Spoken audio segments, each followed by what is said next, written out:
Is that why we saw so many British acquisitions? So one for the tech and the other a bit of national pride? No, Tamanna, there was, yeah, so Chorus was, you know, Chela was a great success.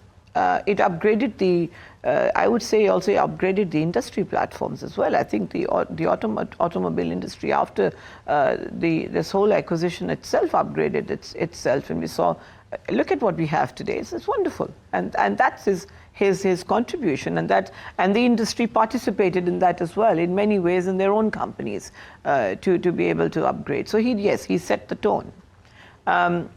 Chorus was a decision that was which I think he felt was good for it. It was good for his companies. Fought hard. Remember when he did Chorus, we were also in the middle of the Battle of Nano in West Bengal. He took a decision.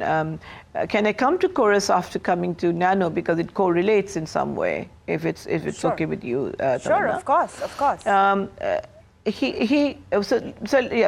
So we were in West Bengal, and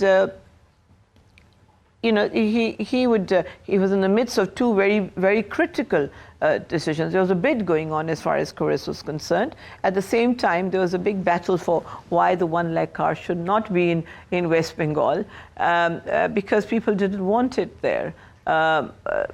His choice to choose Bengal was his dream of industrialization, to industrialize the state, which needed industrialization. I won't come to the business part or the business reasons for it. You know, subsequently we saw something else, and I don't want to come to that. But I think what Nano did, you've got to look at him from he was a dreamer. What did he want?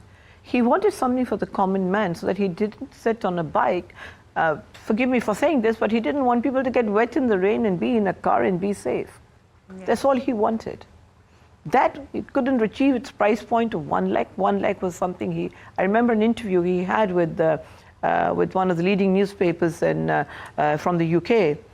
And I was present in that meeting when this first thing was mentioned, that I want to make a 1 lakh car. And we all looked at him in amazing, you know, shock and said, you know, 1 lakh, because he hadn't talked about the number. He'd said, I want a car for the people.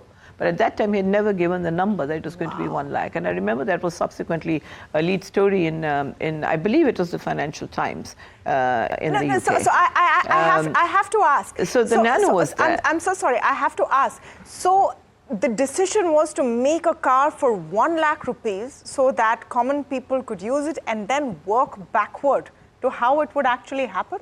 It's surprising to me that even you didn't know it was going to be a 1 lakh car. You know, in the interview, it just was just a natural flow.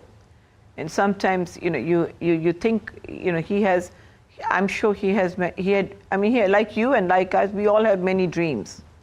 He had a dream, and his dream was for the people. It was always for the betterment of people, and always for the betterment of people of India. So I think this 1 lakh number was there because I think he would have done his maths at that time to say that, can I do it? There was criticism to it after that, and I don't wish to go into that. But so be it, you know. He look at the man. The man had a dream. He had a vision. He wanted to do something for the common man, and I think that was what was more important. Was he disappointed when the Nano didn't work out as he had hoped?